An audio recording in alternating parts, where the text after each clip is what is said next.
get started here with the presentation then. And I loved so many of those answers. There are, yeah, a lot of different ideas about what open access is and what it can be. So I'm thrilled to have everyone here to talk about this and to discuss some of these ideas. One of the things that really stands out to me is the alignment that open access has with the university's mission to offer service to the state, the region, and the nation. When we are able to make our work freely available to everyone, everywhere, it makes it much more easy for everyone to receive the benefits of that information. Okay, so I'm just going to dive right in here with two screens that I hope resemble something that's familiar to you. I expect most people here have done some research through the library and through the library's resources. And in the course of that, I've come across our blue Find It at KUMC button. Sounds familiar? If it doesn't sound familiar, please come talk to me, because that's kind of my role on campus, is associated with our electronic resources. And my name is Brenda Anderson. I should start with that. I'm the electronic resources librarian here on campus. And so having what we need when we need it and having everything work is my responsibility. And so I hope you're able to access the majority of everything you need. And of course, though, one of these screens really always causes me concern. The screen on the left side, the image on the left side of the screen here is showing the request from interlibrary loan. We have an amazing interlibrary loan team. And I hope everyone is appreciative of how quickly they work, because we are often able to return articles to you within 1 to 2 business days. And that's amazing. That's a really awesome benchmark. But still, unfortunately to me, I think you asked this question, you're looking for this article right now, but you can't see it now. You can see it in 1 to 2 business days. And I like to contrast that with the screen on the right side of the screen. Get open access version. This is a new feature that we just were able to incorporate into our Find It screen about 2 years ago, where now we're able to index or include an index of all open access publications, which opens up a lot more information. When an article is published in a journal freely available, but we might not subscribe to that journal, but an author pays a fee to make that article available, now we can display that to you as well. And so this is something I hope you see more often, this Get Open Access version. And indeed, that's kind of one of the core ideas of this presentation, is to encourage you to take the steps that this author did to make their work freely available the next time you publish. And go to the next slide. So our presentation is going to carry on in 2 parts today. I'll be talking about open access, and my coworker, Brenda Linares, is going to be speaking about open educational resources. So we'll take this in about 2 halves. And in my portion for open access, I'll be speaking about the what, why, and the how of open access. Defining some terms, making sure we're all on the same page. Then moving into the advantages, the reasons that I think you should highly consider publishing your next work in a way that's freely available to other people. I'll follow that up with an overview of how to select journals for your research and how to avoid some of the potential pitfalls that might come. And I saw some of those conceptions address the idea that there's no quality open access publications. Hopefully I can address that a little bit today. Hopefully I can convince you otherwise. So the next poll everywhere question, just to take a pulse of where everyone is right now. And based on those initial responses, it sounds like we have some very knowledgeable people in the audience, which of course I would assume. It makes me happy here. Would you want to take 30 seconds, get your phone out one more time, and on a 1 to 3 scale effectively rate your proficiency. If you think you know a lot, you know a little bit, you're familiar, you've heard about open access, or then a final option, it's totally new. You're here to learn everything you can.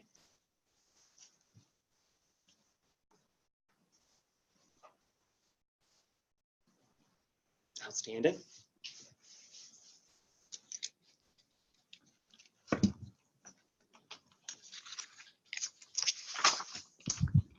Few experts in there. Awesome.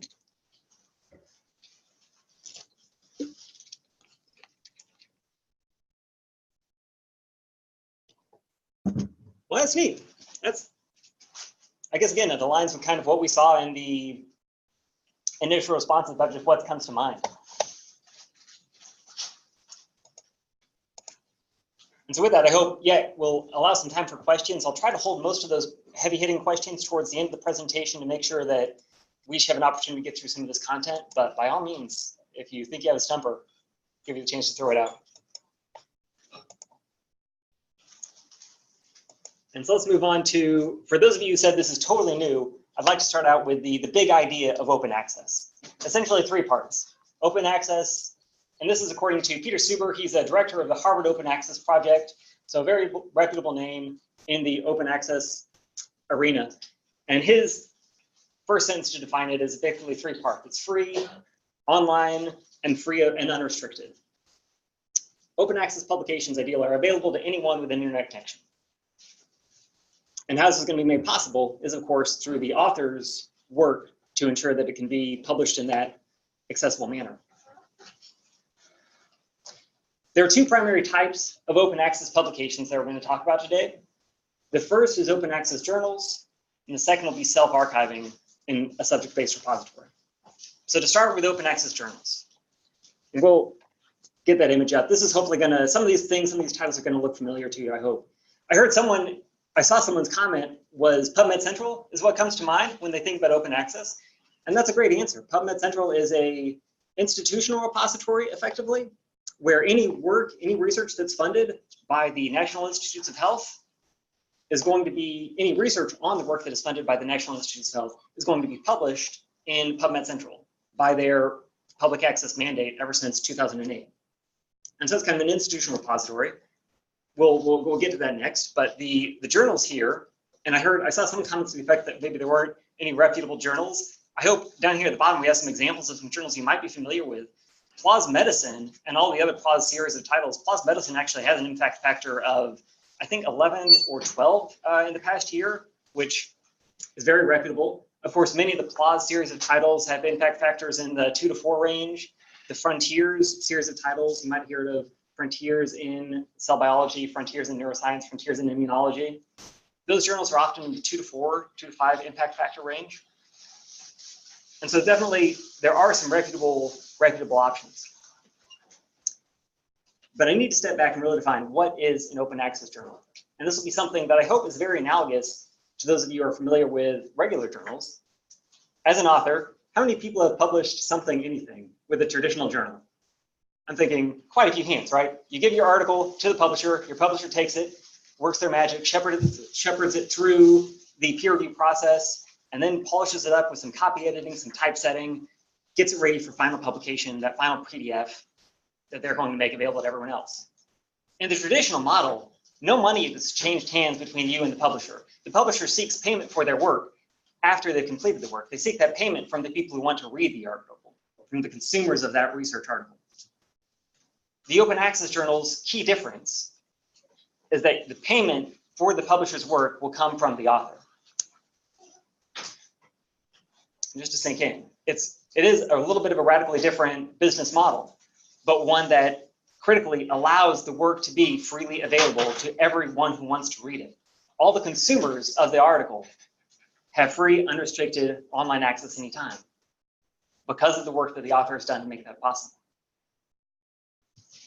And as you can see on this slide, the Directory of Open Access Journals, a very reputable source, they curate a collection of open access journals that are vetted for authenticity, for reputability, and they have 13,000 journals right now that are listed on that index. There's a home for everyone's research in some open access source. Of course, some of these are not English, so that's an inflated number for what we're probably looking to publish at here.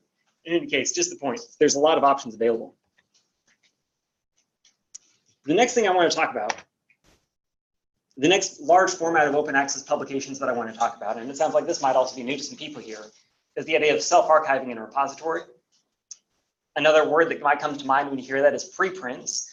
And the process of publishing an article as a preprint in an institutional repository is very straightforward and simple. You upload a draft version of your article. You can do it anytime you want. Generally, this will be done in a draft state, but it can also be done in a state where it's gone through the peer review process. Back to PubMed, which someone mentioned earlier, all articles in, critically important, PubMed Central.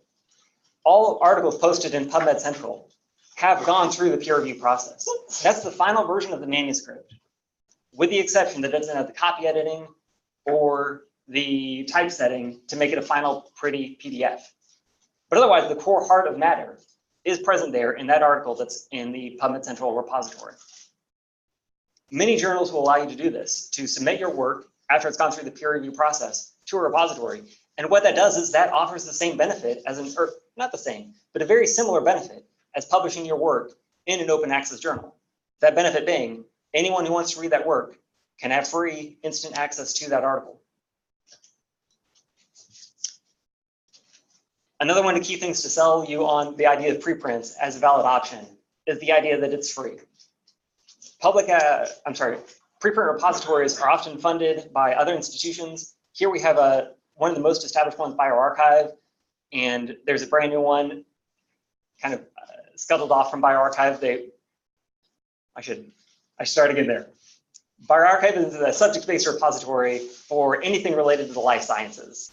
They've moved a few subjects out of BioArchive into MedArchive, which is going to be an analogous preprint repository for clinical sciences and epidemiology studies. So those two science fields will go now into MedArchive. But this repository is funded by the Cold Springs Harbor Press. Yeah, I got that right. And so that they make the hosting website freely available to you. So definitely something I like to encourage. And we're going to talk about Figshare in a little bit more detail. I've added that onto the page because it's a repository that I'd like you to be aware of. We have a whole slide two slides away from now. But the other thing I really want to encourage, yes, question. Those were peer reviewed. May or may not be. You can check and see. Mm-hmm. And when you're on there, there should be an indication at the top, especially in the MedArchive database. Is it even in this?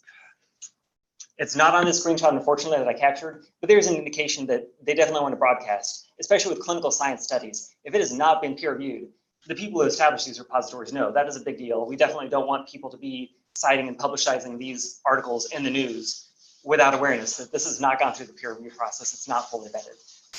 And so there should be some indication of that on the publication, but yeah, definitely something to be aware of. And this is something I just wanted to highlight. I thought it was really exciting. MedArchive is about 3 months old. And when I went in there to see if we've had any papers that have already been posted, sure enough, we've got our first one from KU Med Center landed there with Dr. Barron, our Associate Vice Chancellor of Research. And I'd like to issue a personal challenge to the people in this room and hearing this presentation to be the second person to get an article published in MedArchive, which is not hard. You just have to make the choice, make that next effort. And you send me an email, I'll be happy to take you to coffee. Maybe Tuesday morning at 8 a.m. in the Murphy lobby when all coffee is free. We'll see. A last caveat on preprints that I do need to make you aware of is the idea that this is not acceptable for all final journals that your article might be submitted to. If you're looking to submit to the New England Journal of Medicine, you are not permitted to publish that work in a preprint repository. New England Journal of Medicine strives to be the initial publication house for those seminal works. As this slide indicates, the vast majority of publishers are okay and have policies designated to accept people publishing their work in preprint repositories. Sherpa Romeo is a UK organization that collects the preprint repository policies that publishers establish, and these are the big name publishers that you're thinking of. Elsevier is acceptable and will accept your article for submission for publication if you publish it in a preprint repository. Wiley, Oxford, similarly, will accept your article for consideration of publication, even if it's been published in an institutional repository. So I don't want that to be the reason you don't, but if you're thinking about publishing the New England Journal of Medicine, step back, go to the journal article go to the journal site where you think this publication is going to be submitted, and just double check you aren't going to close any doors on your article's future house. On the same lines of preprint work, something I was really excited about, and I really love to encourage people to consider because I don't know how many people are already taking advantage of this, is Figshare as a repository for many different types of research outputs. If you have a podcast, a presentation, a slideshow, a poster, you can deposit that in Figshare. And just like the institutional repositories, MedArchive and BioArchive, you will receive a DOI, something you can cite, something other people can cite, something other people can use. I can't tell you how many times people have contacted me in the library looking for someone's poster that was given at a conference, but unfortunately was not digitized, was not made freely available. So myself and the researcher will spend 15, 20 minutes looking for it. only to come to the sad conclusion that the only way to access that work is to contact the author, which is a fine answer, but it'd make me so much happier if that author had just taken the step of digitizing their poster, putting it online, and making these easily discoverable for anyone. And that you can see, I was really excited when I went out and checked this. You know, the idea that we have a podcast from someone here at KUMed who's posted their interview on Figshare. And that's one of the things in terms of enhancing your impact. You probably do a lot of things to support your research. If you're only submitting the papers and publicizing the papers, that's all people know, that's all they can find, that's all they can use. But when you take that step of digitizing other artifacts, if you make some videos down in the new TLT video spaces in the basement of the HEB, go down there, make a video of recording, talking about your publication, your research, your work. That's something else you can add to your CV, something else you can do to publicize the important work that you're doing here.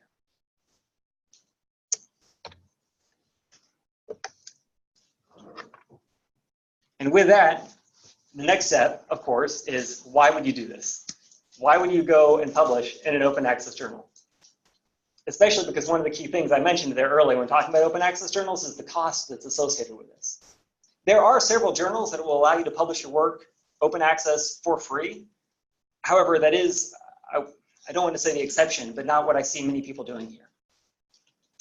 If you want to publish in Public Library of Science, +1, plus medicine, those article processing charges, the fees they charge you for the value-added work that the publisher does provide, are in the range of $1,500 to $3,000. Some Elsevier publications are as high as $5,000 to get a single article published. Yeah, it can feel overwhelming.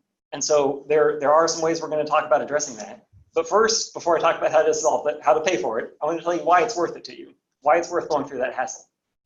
And the key point here is the fundamental building of increased readership. When you publish something in a way that anyone can read it, anyone can use it. Anyone can cite it and give you credit for it. Your work can have an impact in the world of everyone with the internet, as opposed to just some people who are able to afford it. And again, just reflecting from the beginning here, there are articles, there are journals that we don't have a current subscription to. To get that, we have interlibrary loan.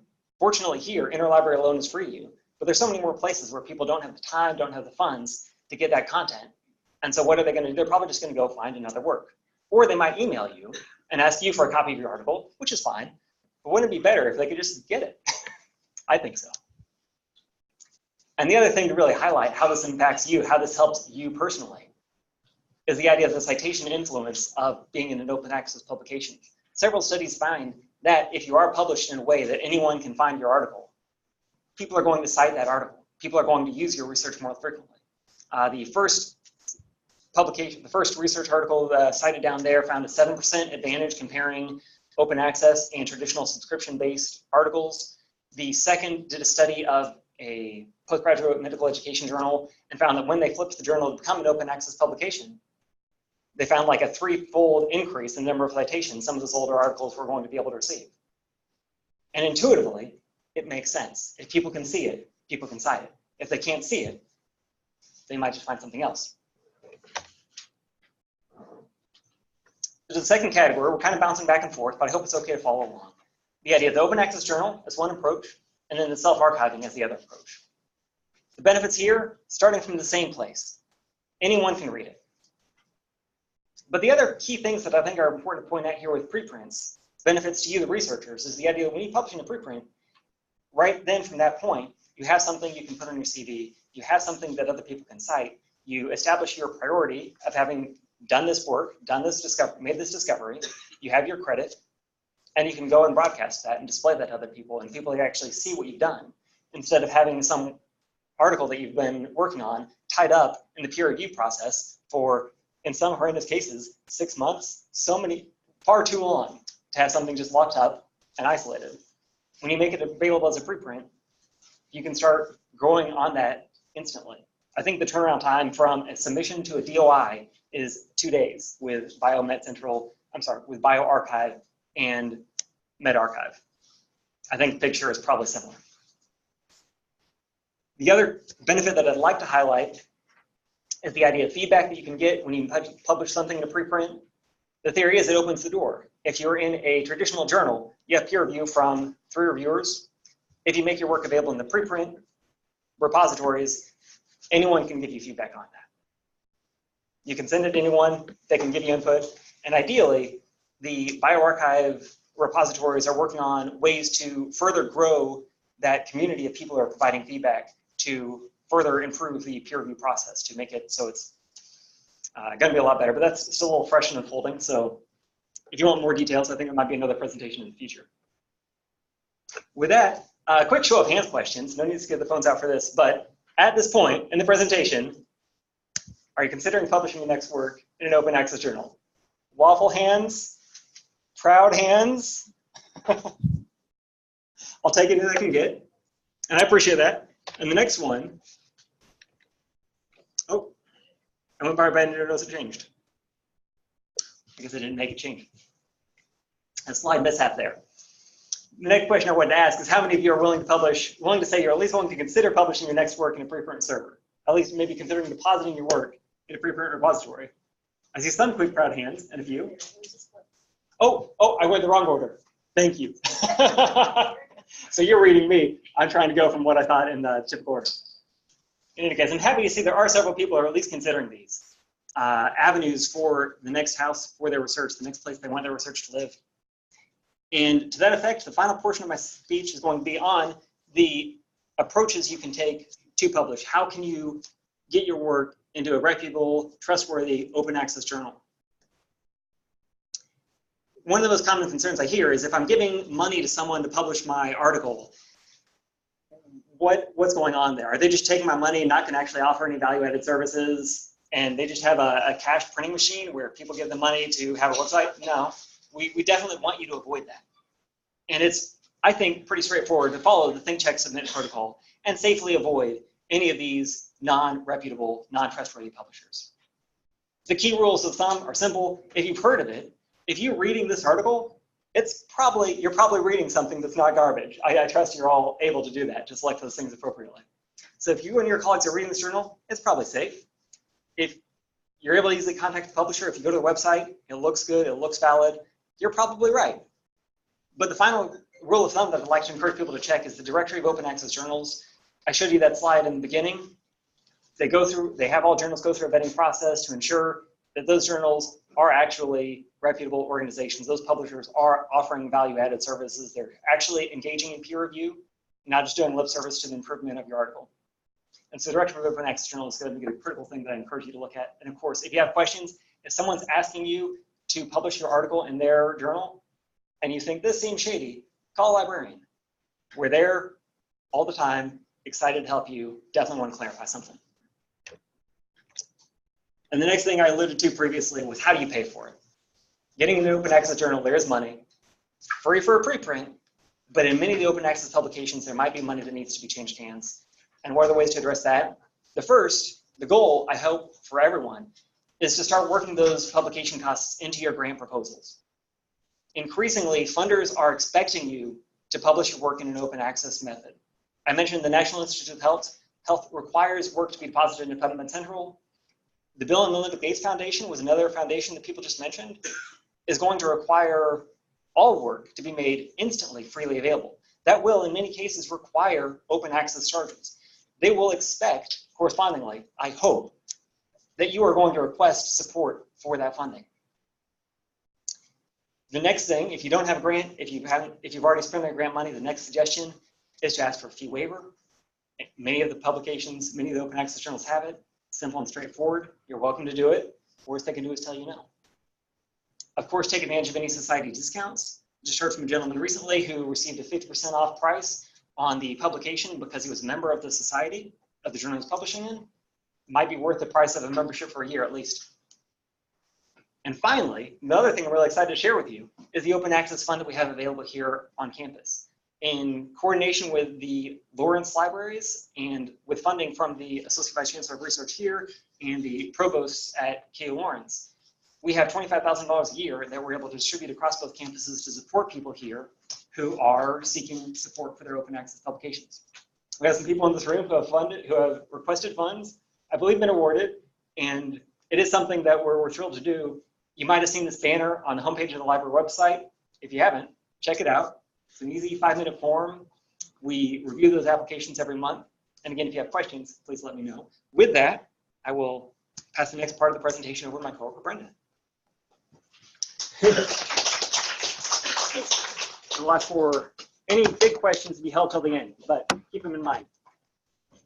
Hi everyone, my name is Brenda Linares and I'm actually one of the librarians at the Pics Library, and I primarily work with the School of Nursing, but if there's any issues or questions you have, there's a team of 4 librarians that can answer any questions you have. So today my presentation is going to be on open access, open education resources. I have open access library to talk about that. So what I'm going to talk to you about today, and I'm hoping that I'm going to give you a brief overview of what it is. I'm learning about that topic right now since it's something that a lot of campuses are getting into and trying to make a lot of the teaching tools and resources that they use available to their students. And so we figured it was a good way to kind of talk to the campus about this topic. So what I'm going to talk to you about is briefly what it is, who's using them, some of the challenges, specifically in the health sciences. A lot of undergraduate and community colleges are using a lot of this open educational resources because it's available for them to use and it's easy to create. But a lot of the health sciences, medical schools, School of Nursing, and health professionals, there's a challenge because they're very specialized and you don't want to put that out there and be open access. I'll show you some examples of what's available and some resources that you can keep in mind, or some institutions that they have out there that you can go and browse through some of the modules and information tools that they have, and also kind of give you an idea of things to keep in mind if you're thinking about creating some of those modules or tools, and then end with thinking about the future and maybe things that we could do here in the campus if you're interested in creating open educational resources. So to follow up with that, I have another poll everywhere question.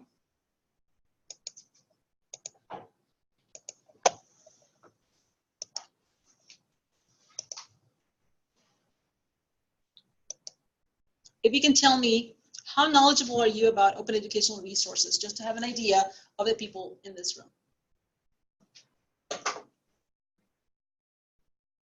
So far, it looks like a 50-50. Getting there.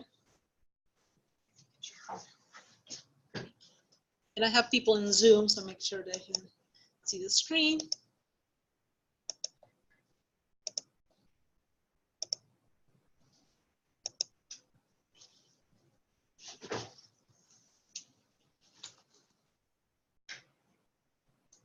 So I'll give you a couple of maybe another 30 seconds. So for the most part, it looks like a lot of you, this is a new topic, which is good to kind of introduce you to that. And that kind of makes sense about being in the health sciences campus, that a lot of this is, like I mentioned, it tends to be used in a lot of undergraduate programs in community colleges.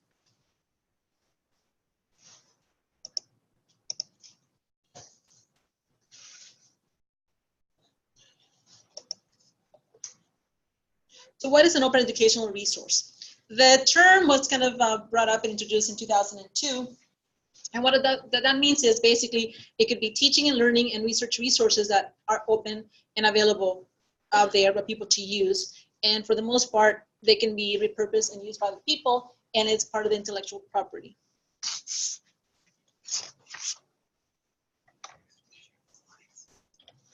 I can assume. Multitasking, let's see. There we go.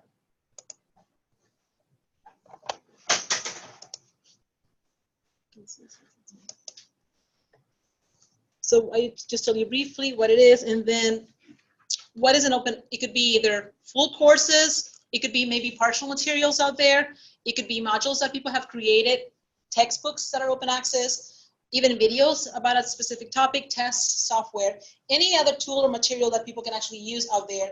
And it's, like I said, is usually open to anyone to use in their classrooms, and it's used to support access to knowledge freely, and also depending on how it's created and what they use for that, it depends on how the Creative Commons it is for that specific module. Like I mentioned earlier, a lot of the institutions that are using them tend to be undergraduate campuses, maybe social sciences, chemistry, biology. A lot of community colleges tend to use that, and a few health sciences institutions. One that came to mind is the University of Michigan, and I have a slide on one of the live guides that they have available that you can actually take a look and see what kind of classes that they're actually using some open access, open educational resources.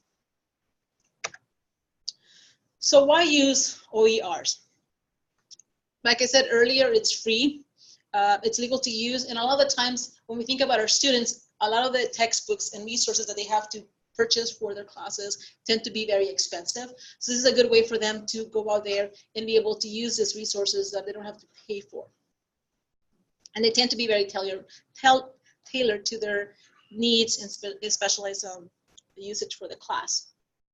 Another thing that is really good for that is that you get to network and collaborate with other educational people that are creating them. So you basically, if you create something, other faculty or researchers are using them, and then you can kind of use what they're creating. And in a way, when you're doing that, it creates kind of a peer review tool, because they could find something that maybe needs to make some changes. You can make some changes to it, and the way that you're collaborating and seeing what's out there is very helpful. And mention the cost is usually cheaper because anybody can have access to it. A lot of the times, if it's available online, students can go out there and review actually what is going to be used in the class, so they don't have to wait for the class to start. You can actually go out there and say, let me see what kind of modules or resources I'm going to be using for the class, and I can be able to see, am I going to take that class or not.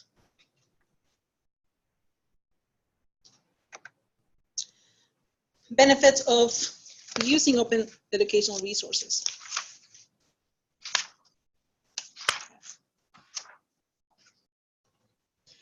Expanded access to the learning, because of the fact that they're open access and available everywhere. Anyone in the world can take a look at it and be able to use them. So any student can actually use them from anywhere in the world. Scalability, because of the fact that it's easy to distribute. You can basically share with anybody. And augmentation of class materials. Sometimes you might have just something or a textbook. Well, if you create videos or other modules that complement the material, that actually adds more to the teaching tools that you're using for your classroom. And having also that enhancement of the content too, you can have multimedia and be able to present it in different formats that students can use, especially when we have students that have different learning capabilities. You're not just using one format, you're using videos, or using readings, or using visual stuff that students can actually take advantage of. And also, there's also that quick circulation that a lot of the times, if you're creating textbooks, they take years to get published or a long time. Well, this thing, because it's freely available and it's quick to do, you don't have to wait that long for those textbooks or modules to be published. They'll be able to be accessed by people really right away, which makes it good, because a lot of the times, especially in the health sciences, things change so quickly that when you're updating information and you're creating things, you can basically be able to distribute it to your students and use it with them instead of having to wait a long time to get it published, and then be able to kind of get it to use in the classrooms or create different versions of them, which then add to the cost of the students, because then they have to kind of purchase which version am I using. I'm going to purchase the earlier one, the later one.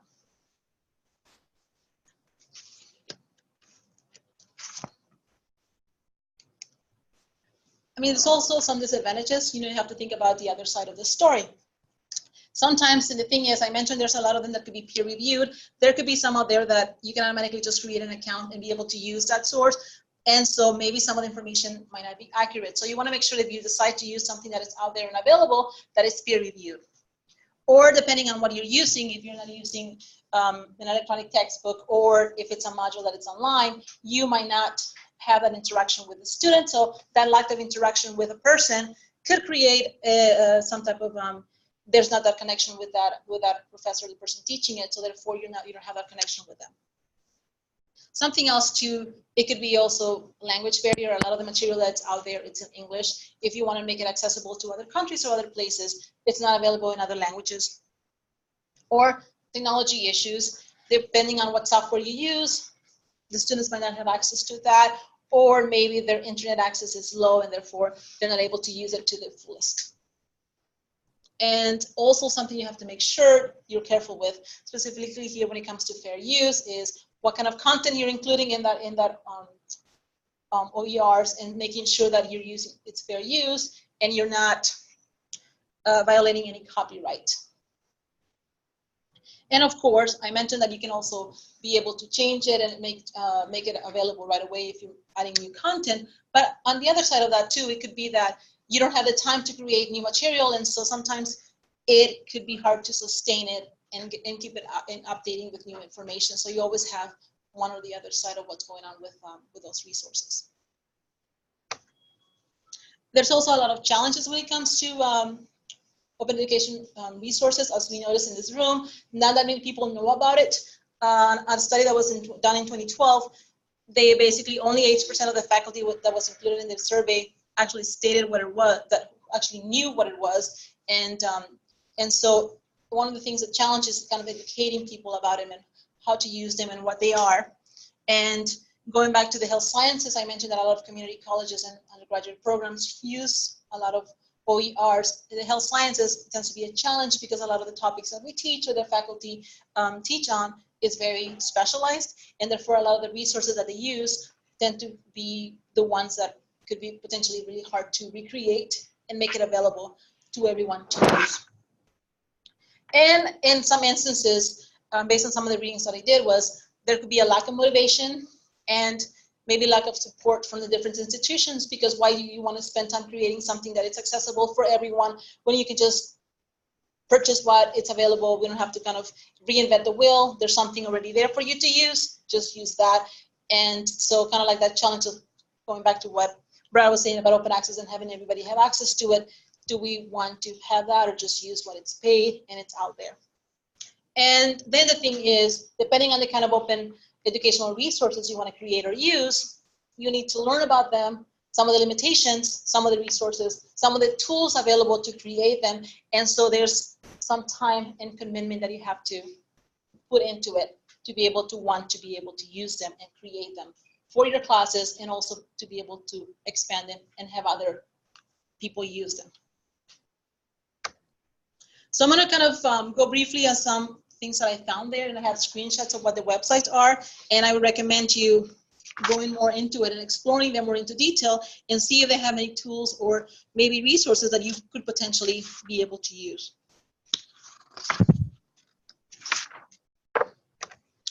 So if you use a lot of visuals or case studies, the National Library of Medicine has Pics, and that, as you can see from briefly from the screenshot, it has a lot of images, teaching cases, clinical topics, and case scenarios, over 12,000 patient care scenarios that you can actually use with your students, and it's freely available. You don't have to pay for them. So I recommend you taking a look at those and seeing if there could be some potential cases or things within that website that you can actually use for your classes. There's also MedPortal, which is created by the American Association, my mind just went blank right now, by the AAMC. And as you can see, they have a lot of, it's an open access journal of teaching and learning resources. And if you go there, you can actually see what kind of resources are available for you to use. There's a lot of different options in different ones that you can look to see what's available for you. And it could be relevant. And again, you're not paying for that. There's also OER Commons, and it's basically a way of you finding, and it seems that you can explore what they have.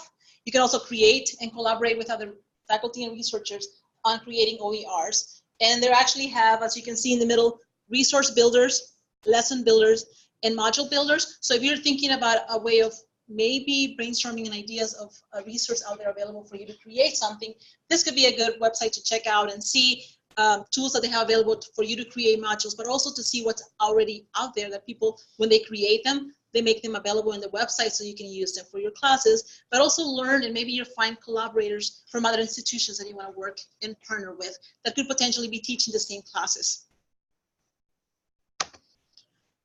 And I mentioned Michigan. So there's this guide that I found that they basically have a live guide where you can see they have different topics and they have books. And it was interesting to see that they actually have some resources for different curriculums. So there's some resources that they use for the M1s and also for the M2s. And on the left side, they actually have listed different classes that they use some of those resources for. And again, they're OERs, which means that they're open for anyone to use them. So I definitely recommend the menu. If you're interested, take a look at what they have available, because there could be something that you could potentially be able to use for your classes. And somebody mentioned MIT when we were having the questions early on. This is also a good resource to know about. They have a lot of classes available for you to use. Now the thing is kind of thinking, how is that good? Are there any of them for medicine or nursing, excuse me, or health professionals? And they didn't have a chance to go much into in-depth, but I would assume there's at least some of the basic sciences that could be helpful for some of the students, or you can take a look at that, what they created. There's also Open Textbook Network available, and that what it has is, it has peer review, open access textbooks that people have posted in the website, and they're basically open licensed, and they're complete textbooks available that people can go and browse through the list that they have that you could potentially incorporate into your classes if you're interested in using them and if they're relevant to your topics. And again, this is thinking about what is out there. It's peer reviewed, and a lot of schools are using them, and your students wouldn't have to pay for them.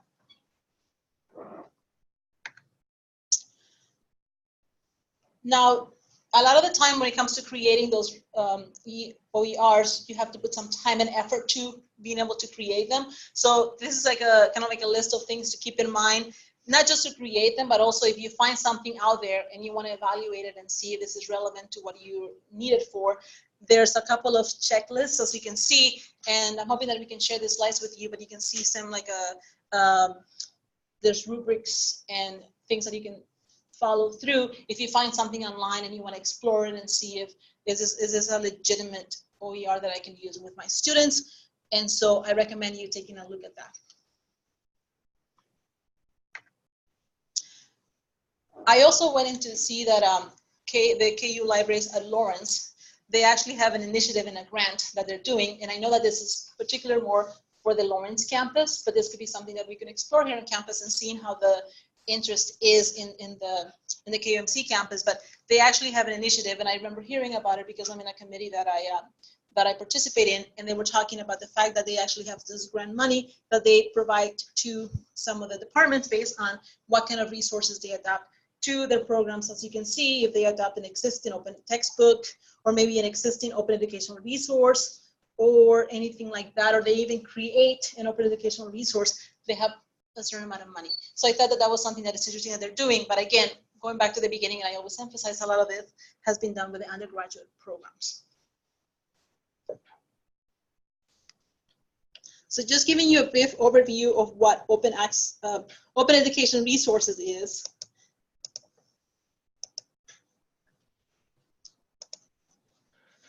I would like to take a look and see.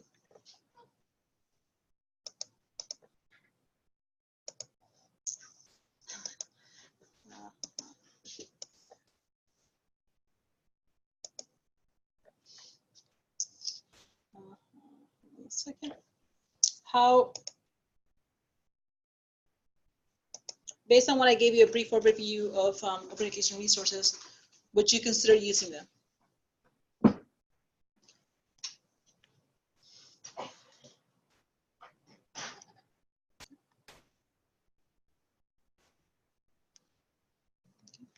And I know a lot of this is basically learning more about what they are, how useful they are, and giving you more, seeing what other institutions are using. And I know that this is just kind of thinking about it. Wait a minute, that's available out there, what it is. But it looks like based on the people attending here, 75% will be willing to try to at least explore them, which is great, because I think it would be a good idea to just see what's out there, because it would be beneficial for your students, and seeing that they would save them money.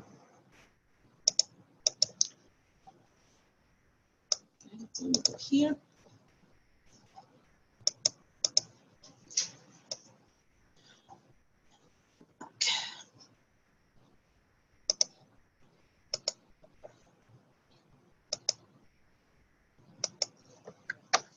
So what's in the future? Well, I think the important thing to do is educating the people on campus and letting them know what it is, the benefits, also some of the things to keep in mind, that there could be some disadvantages of it, but doing outreach and telling them what they are and how they can be useful for their classes and what's available. And one of the things that I've also, the Kansas Board of Regents has an OER steering committee that they actually meet monthly, and I was invited to participate and be a member of that committee. And they usually have a monthly call that happens on a Friday afternoon, and they basically kind of get ideas of what people are doing. And part of that committee, there's actually members from the different institutions here in Kansas, and they basically have been sharing what they're doing with their schools, their libraries, and how the conversation's starting to kind of take over, and kind of saying, you know what, I think a lot of faculty are noticing that students want to have something that it's more accessible to them for use and not expensive. And so a lot of these institutions have actually shared some of the ideas or the conversations that they're having with their faculty, other campuses. And so my goal hopefully is, as I participate in that committee and hear about what the other institutions are doing, coming to campus here and reporting with the different schools and saying, this is what other universities are doing. This is something that we could potentially do. Is this something that the faculty is interested in? What can we do here on the medical campus? And be able to kind of educate them and know about them. And you never know, funding sometimes is always a challenge. And so would there be a potential of having any money available for that, for people and faculty that are interested in creating those kinds of educational tools? And somebody mentioned that there's a Midwestern Higher Education Compact that Kansas is a part of, and they're learning a lot about what other institutions are doing, not just here in the state, but in other states in the country. And so we're hoping that as we work together, we can learn more about what has worked in other institutions, what can work here in Kansas specifically. And I think for me, it tends to be a challenge that a lot of them have mostly undergraduate programs, but what can we do as a medical campus to be able to maybe potentially think about having something similar to that for students and for faculty to use. Okay. So that tends to be our presentation for today for you when it came to open access and open educational resources that we just wanted you to kind of have a conversation and have a preliminary introduction on those topics. And so I hope that you learned something new and that you hopefully come to other sessions that we're going to be having. We're going to have 2 EndNote sessions, one basic and one advanced, and be on the lookout for information on where the location is going to be for the second EndNote class.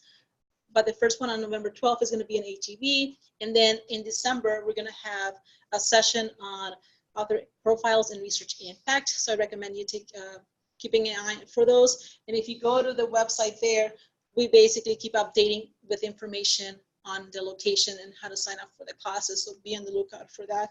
And the easiest way to get to that, it's going to be if you go to the Dykes Library.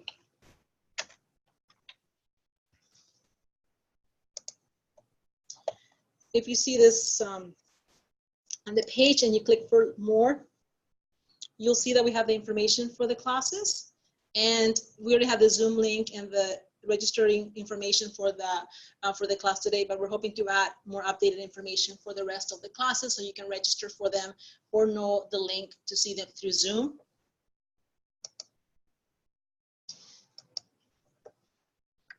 But definitely keep the library in mind for any type of questions you might have, especially now you might have some questions about open access or open education resources. Please reach out to us. We'll be happy to provide more information. This was more of a review for you to kind of know more about the topics and the services that we can provide for you, but definitely keep the library in mind when you're thinking about any kind of questions that you might have. And know that you're always able to contact Brad or myself or any of our other colleagues if you have any questions about anything that you might have. And